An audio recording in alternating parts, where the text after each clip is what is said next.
Ցանկանում եմ հատկապես շնորհակալություն հայտնել մեր ընտրողներին, այն 33,537 մարդուն, ովքեր մեզ վստահել են, մեզ ձայն են տվել, իրականում նրանց թիվը ավելի շատ է եղել, սակայն գիտեք վերջին զարգացումների արդյունքում մենք ունենք Կենտրոնական ընտրական հանձնաժողովի կողմից ֆիքսված այս թիվը մեր ընտրողների, բացի այդ եղել են անվավեր քվեաթերթիկներ եւ ես իսկապես շնորհակալություն եմ հայտնում բոլոր նրանց, բոլոր այն անձանց, ովքեր վստահել են 2 ամիս պատմություն ունեցող կուսակցությանը եւ ձայներ են տվել մեզ, մեր ճանապարհը գնահատել են մեր թիմի աշխատանքը։ Ցանկանում եմ նաեւ շնորհակալություն հայտնել մեր թիմին, որը ուր միասնական գործել է այս ամբողջ ընթացքում եւ ապահովել է այս արդյունքը։ Մենք այս ընթացքում կարողացել ենք տարբեր մարզերում, տարբեր վայրերում ցանց ձեռք բերել մարդիկ, ընկերներ, գործընկերներ, գաղափարակիցներ եւ մենք պահպանելու ենք այդ ցանցը ու զարգացնելու ենք եւ հետագայում ավելի լավ ենք ներկայացված լինելու տարբեր համայնքներում։ Բացի այդ շատ ուրախալի է այն հանգամանքը, որ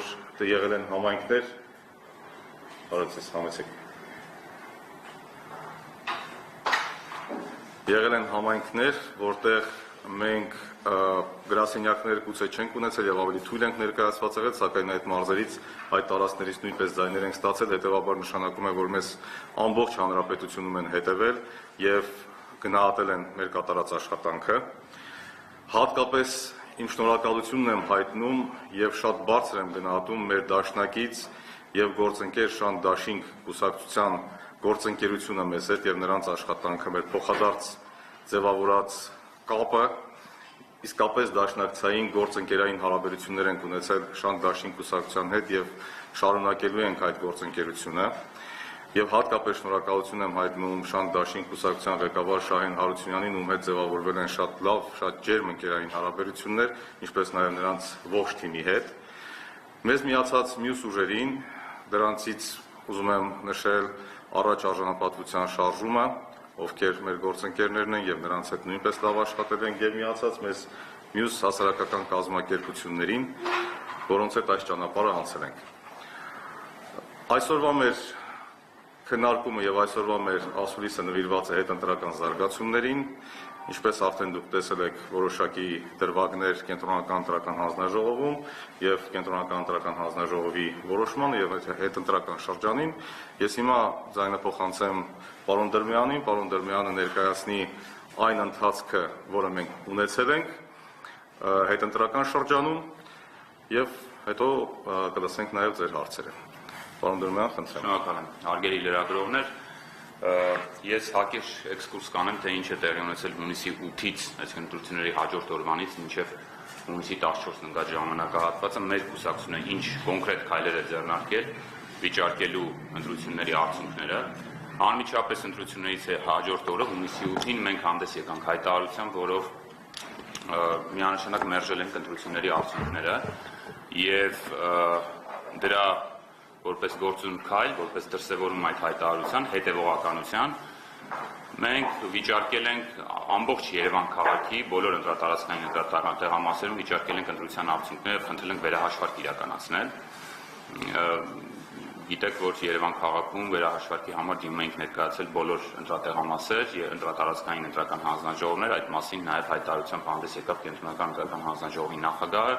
նաեւ նման դիմումներ ներկայացվել են մի շարք մարզային ընտրատարածքային ընտրական հանձնաժողովներ։ Վերահաշվարկից հետո հաջորդ քայլը, որը մենք իրականացրինք, ըստ էության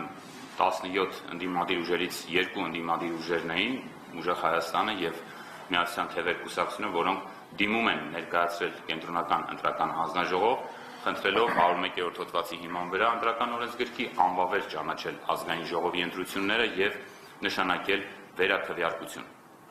Չհաշված նաև ԲՀԿ-ն, որը եւս դիմում էր ներկայացել, բայց այնտեղ ժամկետների պահպանման խնդիր կար ու այդ դիմումը չքննարկվեց։ Հունիսի 14-ի այդ որոշումը Կենտրոնական ընտրական հանձնաժողովի դրա վերաբերյալ մենք 3 հանդես ենք եկել հայտարարությամբ, չընդունելով այդ որոշումը, համարելով այն ոչ իրավաչափ, առնվազն մի շարք օրենսդրական խնդիրներ եւ օրենքի պահանջներին հակասող լինելու հիմքով եւ հայտարարել ենք այնպես ինչպես նախկինում ենք հետեւողական եղել, հետագա իրավական քայլեր ձեռնարկելու հանձնարարության մասին։ Սա կարևոր արձանագրում է, կուզենայի հատկապես շեշտել, տեր կանգնելու մեծ ձայն տված այդ 33,537 քվեներին, որովհետև այդ մարդիկ եկել են ընտրության եւ մտել են ընտրատեղամաս, հավատալով մեզ, ձայն են տվել մեզ եւ մենք մինչեւ վերջ բոլոր օրենքով չարգելված իրավաչափ եղանակներով գնալու ենք մինչեւ վերջ, պաշտպանելու այդ քվեները։ Այդ թվում դիմելու ենք սահմանադրական դատարան։ Ինչ է տալու ձեզ։ Հիմա ես եթե թույլ տաք հարցերի համար հիմա կբացենք հարթակը, կարծում եմ, եթե թույլ տաք ես նաև կարճ կներկայացնեմ, թե որն է մեր դիմումի էությունը, որովհետև այստեղ շատ է խոսում քվեարկության արդյունքների մասին, բայց մեր ամենևին չանտեսելով դա եւ շատ կարեւորելով, մենք կարծում ենք, որ ընտրությունների արդյունքները չեն արտահայտում ընտրողների իրական կամքը այն պատճառով եւ այն հիմքերով, որ նախընտրական ամբողջ process-ի ընթացքում ընտրողների վրա, մեր քաղաքացիների վրա գործադրվել են, կիրառվել են այնպիսի միջոցներ, հատկապես իշխող քաղաքական ուժի մասին է խոսքը, քաղաքացիական պայմանագիր կուսակցության եւ պետական ապարատի, որ ընտրողները չեն կարողացել ազատ արտահայտել իրենց կամքը ընտրատեղամասերում, այսինքն բառացիորեն խախտվել է սահմանադրությամբ պաշտպանվող ընտրության ազատությունը, այսինքն ընտրությունները չեն եղել ազատ եւ հավասար։ Դե սահմանադրության տեքստը նայեք, կտեսնեք, որ սկզբունքներ կան ընտրության եւ այդ ընտրության սկզբունքներից երկուսը ընտրությունների ազատությունը եւ հավասարությունը խախտված է եղել հենց ընտրության օրը։ Այն գործողությունների արդյունքում, որոնք եղել են ամբողջ նախընտրական քարոզարշավի ընթացքում։ Դրանք մի քանիսն են, մի քանի խումբ են։ Նախ եւ առաջ կուզենայի անդրադառնալ եւ շեշտել պետական ռեսուրսի աննախադեպ կիրառումը եւ չարաշահումները, որոնք եղել են ամբողջ քարոզարշավի ընթացքում։ Մենք բազմաթիվ օրինակներ ենք ներկայացրել եւ ընդդիմադիր ուժերը եւս իրենց ամբողջ քարոզարշավի ընթացքում ներկայացրել են կոնկրետ դեպքեր, թե ինչպես է պետական ռեսուրսը, վարչական ռեսուրսը օգտագործվել քաղաքացիական պայմանագիր կուսակցության կողմից քարոզարշավի ժամանակ եւ նաեւ ներկայացվել են ապացույցներ կենտրոնական ընտրական հանձնաժողով։ Ես ցավում եմ, որ այդ ապացույցներին հանձնաժողովը այդպես էլ անդրադարձ չկատարեց, ինչպես որ պետք է աներ ըստ օրենքի։ Օրինակ դրսևորումներից մեկը այն էր, որ հիշում եք, հրապարակեցինք մենք ձայնագրություններ, թե ինչպես են տարբեր ուսումնական հաստատությունների ղեկավարներին ստիպում, որպեսզի մարդկանց հավաքագրեն, ուսուցիչներին հավաքագրեն եւ տանեն քաղաքացիական պայմանագիր կուսակցության հավաքներին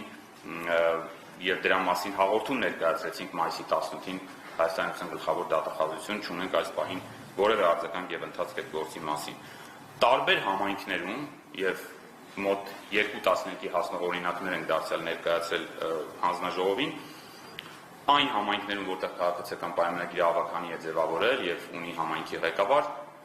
ընդունվել են որոշումներ համայնքի ավականու կամ համայնքի ղեկավարի մակարդակով նախընտրական քարոզարշավի ժամանակ, օրինակ տարբեր քաղաքացիների անհատույց գույք տրամադրելու, նվիրատվություն իրականացնելու, ֆինանսական օժանդակություն տրամադրելու, գույքը հարկից եւ այլ պատասխանատվության այլ միջոցներից ազատելու վերաբերյալ եւ այդ անձին գնացել են ընտրատեղամաս։ Երբ որ համեմատում ենք տվյալները, ուրեմն գրանցամատյանների, ընտրության ժամանակ այդ ստորագրությունների հետ քաղաքացիների կողմից տրված, մենք տեսնում ենք, որ այն անձին, ովքեր որ ստացել են այդ գույքերը, նրանք ազատվել են որոշակի հարկային պարտավորություններից, հետագայում նաև մասնակցել են ընտրություններին։ Ուրեմն սա կոնկրետ տենդենցիա է, եւ սա միայն մեկ օրինակ է։ Գիտեք, հանձնաժողովը երբեմն այսպես հայտարարություններով հանդես է գալիս, որ այ չկա որևէ բացահայտում, չեք դիմել, ժամանակ ունեի, կարող եք դիմել, այստեղ լեգիտիմ հարց է առաջանում։ Նախընտրական քարոզարշավը քաղաքական ուժերի համար իրենց ծրագրերը եւ իրենց մոտեցումները ներկայացնելու ժամանակահատվածն է։ Քաղաքական ուժերը չպետք է ընկած լինեն իրավախախտումները բացահայտելու գործիքներ կամ գործողություններ իրականացնելով։ Դա պետության պարտականությունն է, իրավապահ մարմինների պարտականությունն է։ Եթե կներեք, բայց եթե կուսակցությունները պիտի այդ ամբողջ 25 օրվա կամ 30 օրվա ընթացքում քարոզարշավի իրենց ուժերով ընկնեին ու բացահայտեին այս բոլոր իրավախախտումները, ինչի համար են ուրեմն իրավապահ մարմիններն ու պետական ապարատը, մի քանի հազար աշխատակից ունեցող պետական ապարատը։ Եվ մենք կոնկրետ օրինակներով ենք ցույց տվել այն տենդենսը, այն ալիքը, որը եղել է ամբողջ քարոզարշավի ընթացքում։ Այո։ շատ շեշտադրումի վրա է։ Անվավեր ճանաչել եւ վերակրթություն նշանակելու։ Կասնենք դրան։ Վերակրթություն նշանակելու, բայց լիազորություն չի սահմանադրական։ Չէ, այնտեղ կետեր կան, որտեղ որ ուրեմն սահմանադրական դատարանը անվավեր ճանաչելուց հետո ինչ գործողություններ է իրականացնում, մանդատների նոր բաշխում եւ եթե չեմ սխալվում, եւ երկրորդ փուլի նշանակում ընտրությունների։ Եթե վերակրթություն չկա, Անվավեր ճանաչվի կենտրոնական ընտրական հանձնաժողովի ազգային ժողովի ընտրությունները կայացած համարելու եւ մանդատների բաշխման վերաբերյալ հունիսի 14-ի որոշումը։ Եվ նոր մանդատների նոր բաշխման նոր կարգ սահմանել։ Ներողություն։ Տեսեք, դա սահմանադրական դատարանի լիազորությունն է, թե ինքը որ լիազորությունը կկիրառի եւ կապված կլինի սահմանադրական դատարան։ Այս պահին թույլ տվեք դրա մասին, այսպես նաև տակտիկական առումով շատ չբացահայտել, որովհետև մենք ունենք բացի սահմանադրական դատարան դիմելուց այլ մի քանի այլ իրավական ընթացակարգեր, որոնց մասին 1-2 օրվա ընթացքում հայտարարությամբ հանդես կգանք, դարձյալ այս պահին նպատակահարմար չենք համարի դրա մասին բարձրաձայնելը։ Սոցիալական եւ աշխատանքային կապվածության օգտագործումը, ուրեմն հավելավճարները, որոնք որ բաշխվել են պետական ծառայողների նախընտրական process-ի ընթացքում, աննախադեպ են եղել իրենց ծավալով, անգամ միլիոնների հասնող բակի հավճարներ են, եւ սա եւս պետական ռեսուրսի օգտագործում է։ Մեր համոզմամբ ամենաակնառու խնդիրը, որ տեսել ենք եւ ներկայացրեցինք հանձնաժողովին, քարոզության անհավասար պայմաններն էին հենց քաղաքացիական պայմանագիր կուսակցության մասով։ Եթե դուք նայել եք նախընտրական ուրեմն հիմնադրամի վերաբերյալ քաղաքացիական պայմանագրի ներկայացրած հաշվետվությունը, ապա այնտեղ առնվազն մեկ դրվագ ես կներկայացնեմ, 130 անշարժ գույք է ներկայացած, որոնք անհատույց են տրամադրված եղել այս ուժին։ Եվ օրենքը պարտադրում է, որպեսզի հաշվետվության մեջ, եթե անհատույց է գույքը տրամադրվում, առնվազն շուկայական արժեքը նշվի, այսինքն այն արժեքը, որը կլիներ, եթե նորմալ պայմաններում դու վարձակալեիր այդ գույքը։ Եվ մեկ օրինակով մենք հանձնաժողովին ցույց տվեցինք, որ Պրոշյան համայնքում, որտեղ նաև մեր կուսակցությունն ունի վարձակալած գույք, նույն փողոցի վրա քաղաքացիական պայմանագիրը հայտարարել է այդ գույքը 10 անգամ էժան։ 20,000 դրամ հայտարարվել է որպես շուկայական արժեք, այն դեպքում, երբ այդ փողոցի վրա, նույն փողոցի վրա պայմանագրի հարևանությամբ մեր ուրեմն ձեռք բերած վարձակալած գրասենյակը 10 անգամ ավելի բարձր գին ունի, բարձր արժեք ունի, եւ սա վերաբերում է մնացած բոլոր 129 անշարժ գույքերին։ Դրանով է պայմանավորված, որ Միացյալ Թևերը միջնորդություն ներկայացրեց, խնդրելով առաջին ներգրավել փորձագետ, եթե դա անհնար է համարում հանձնաժողովը, հետաձգել նիստը ու մեզ ժամանակ տրամադրել, որպեսզի մենք ինքներս ներկայացնենք փորձագիտական եզրակացություն այդ մասով։ Սա ինչու եմ հատկապես կարևորում, որովհետև արժեքը հիմնադրամի սահմանափակված է օրենքով, 800 միլիոն դրամը չի կարող գերազանցել, այն դեպքում, երբ որ քաղաքացիական պայմանագրի մոտ դա 798 կամ 99 միլիոն դրամ է արդեն հայտարարված։ Հետևաբար մեր համոզմամբ այս գույքերի արժեքը էականորեն գերազանցելու էր նախընտրական հիմնադրամի շեմը, ինչը առաջ է բերում կոնկրետ իրավական հետևանքներ, ընդհանուր մինչև կարող է քաղաքացիական պայմանագրի գրանցումը անվավեր ճանաչվել։ Մեկ այլ կարևոր հանգամանք, որ մենք չենք տեսնի ներկայացված հաշվետվության մեջ գեթ մեկ աշխատողի վերաբերյալ տվյալ, այսինքն որ որևէ աշխատակից մասնակցություն է ունեցել նախընտրական քարոզարշավին քաղաքացիական պայմանագրի դեպքում։ Այն դեպքում, երբ որ մենք ներկայացրենք մեր բոլոր աշխատակիցները եւ պայմանագրերը եւ ծախսերը, որոնք որ կատարվել են, չկա գեթ մեկ գործավար, որը քաղաքացիական պայմանագրի կուսակցությունում աշխատում է եւ մասնակցություն է ունեցել քարոզարշավին։ Անգամ եթե այս անձին կամավորական սկզբունքներով են մասնակցել, ապա դա որպես նվիրատվություն, որպես անհատույց ծառայություն եւս պետք է հիշատակված լիներ ներառված լիներ նախընտրական հիմնադրամում։ Մեկ ավելի պարզ օրինակ, երբ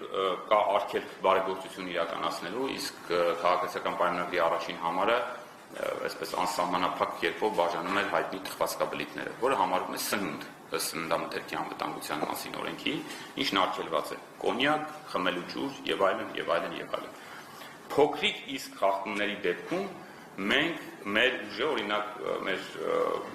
ուրեմն վարձակալած տրանսպորտային միջոցները ենթարկվել են վարչական պատասխանատվության առանց որևէ հիմնավորման։ Հենց այնպես, օրինակ կայանված է եղել Իջևանում քաղաքացիական պայմանագրի կուսակցության ընտրական շտաբի դիմաց եւ ուրեմն տրանսպորտային միջոցին ենթարկել են պատասխանատվություն։ Իհարկե հետո վիճարկվել է, անվավեր է ճանաչվել, դա բայց դա ուղղակի ընդդիմադիր ուժի նկատմամբ կիրառվող ռեպրեսիվ միջոց է, որը ռեսուրս է տանում, ժամանակ եւ միջոցներ ընդդիմադիր ուժերից։ Մայիսի 25-ին Գյումրիում ընտրարշավ էր իրականացնում, քարոզարշավ էր իրականացնում քաղաքացիական պայմանագիրը համերգ կազմակերպելու միջոցով, այդ նույն ժամանակահատվածում մեր ուժի քարոզիչները իրականացնում էին ուրեմն նախընտրական քարոզչական այդ թերթիկների բուկլետների բաժանում եւ բարեկային ծառայության կողմից արգելվել է մեր քարոզարշավը պայմանավորված նրանով, որ ժամը 9-ից հետո, երեկոյան 9-ից հետո քարոզարշավ չեն իրականացնում։ Դա որտե՞ղ։ Գյումրի քաղաքում մայիսի 25-ին։ Ես շատ շմանամասն եմ իրավապահ համակարգի ուրեմն անգործության մասին, երբ որ եւ դատախազություն եւ ոստիկանություն ներկայացել են հաղորդումներ, անցել է շուրջ 1 ամիս եւ մինչ օրս մենք չունենք որևէ արձագանք բարույթներ նախաձեռնված լինելու կամ դրանց մերժման վերաբերյալ, մեր հաղորդումների մերժման վերաբերյալ։ Տեղեկատվական եւ մեդիա դաշտի մասով ցավոք սրտի մենք այնպես ինչպես ակնկալում էինք, բախվեցինք այդ իրողության հետ 15 միլիոն եվրո տրամադրել էր Եվրոպական միությունը հիբրիդային սպառնալիքների դեմ պայքարելու համար եւ ինչպես մենք կանխատեսում էինք, այդ միջոցները կարծում եմ գործադրվել են հենց ընդդիմությանը ճնշելու եւ գործող քաղաքական ուրեմն իշխանության կողմից միջոցները հիբրիդային միջոցները չարաշահելու, հիբրիդային միջոցներ կիրառելու վրա, երբ որ հատկապես նախընտրական քարոզարշավի վերջին հատվածում արհեստական բանականության միջոցով գեներացվում էին կեղծ խոսույթներ ու ապատեղեկատվություններ տարածվում եւ այդ միջոցները մեր համոզմամբ չեն օգտագործվել այն նպատակի համար, ինչի համար որ տրամադրվել էին։ Իհարկե ես եւս մեկ անգամ կհիշատակեմ, որ քվեարկության օրը եւս եղել են խախտումներ, այսինքն չի սահմանափակվել խախտումները բացառապես նախընտրական քարոզարշավի ընթացքում եւ դրա բառապացույցը հենց այն 3 ընտրատեղամասերի արդյունքների անվավեր ճանաչումն էր, որը կենտրոնական ընտրական հանձնաժողովը այդպես էլ որի մասով այդպես էլ հետևանք չարձանագրեց, թե ինչ պետք է լինի այդ անվավեր ճանաչումից հետո, համարելով, որ ըստ էության դրանք չեն ազդում ընտրության արդյունքների վրա։ Վախի տոտալ մթնոլորտ, որի մասին նաև բևեռացման մասին նաև խոսել է ԵՀԿ Ժմիգը իր զեկույցում, մենք հավաքներ իրականացնելուց հետո արձանագրել ենք մի շարք դեպքեր, որ պետական ծառայության տարբեր ներկայացուցիչներ հավաքի մասնակիցներին ֆիքսել են, այնուհետև կանչել, զրույցներ վարել նրանց հետ, որպեսզի հավաքի մասնակիցները չունենան որևէ առնչություն կամ չմասնակցեն միասնության թևերկուսակցության մյուս հավաքներին կամ միասնության թևերկուսակցության հետ հանդիպումներին։ Ահա այս խախտումների սրանք մի քանիսն էին ընդամենը օրինակներ, սրանց կոմուլյատիվ հետևանքներ, որ մենք ունեցանք ընտրության արդյունքները, որն արձանագրվեց կենտրոնական ընտրական հանձնաժողովի կողմից եւ մեր համոզմամբ հենց դրանք են ազդել ընտրության արդյունքների վրա ու այդ հիմքով է, այդ խախտումների հիմքով է, որ պետք է ընտրության արդյունքները անվավեր ճանաչվեին ու նշանակվեր վերաքվեարկություն։ Այսքանը մեր դիմումի մասով։ Հիմա պարոն Գալստյանը երկու խոսքով նաև ընտրական հանձնաժողովի նիստին կանդրադառնա, այն խախտումները, որոնք տեղի ունեցան հենց բուն նիստի ընթացքում ու հնարավորություն կունենաք ձեզ ցանկացած հարց տալ մեզ։ Շնորհակալություն։ Ուրեմն եթե անդրադառնանք մի քանի բառով այն ամենին, ինչ տեղի ունեցավ նիստի ընթացքում, ես ցանկանում եմ դες հիշեցնել, որ միասնության թևերկուսակցությունը այն երկու կուսակցություններից մեկն էր, որը դիմում էր ներկայացրել կենտրոնական ընտրական հանձնաժողով ընտրությունների արդյունքները անվավեր ճանաչելու պահանջով, որը ներկայացրեց պարոն Դրմյանը, եւ ուզում եմ հիշեցնել, որ մենք ամբողջ Երևանի տարածքում եւ հանրապետության որոշ այլ տարածքներում ներկայացրել էինք դիմումներ վերահաշվարկի վերաբերյալ։ Այսինքն հենց մենք էինք, որ հետևողականորեն գնացինք մեր ձայների հետևից եւ ցանկանում էինք վերահաշվարկ կատարել, տեսնել ընտրությունների արդյունքների ամփոփումը։ Ինչ տեղի ունեցավ կենտրոնական ընտրական հանձնաժողովի նիստում։ Նախ կենտրոնական ընտրական հանձնաժողովը հաստատեց օրակարգը։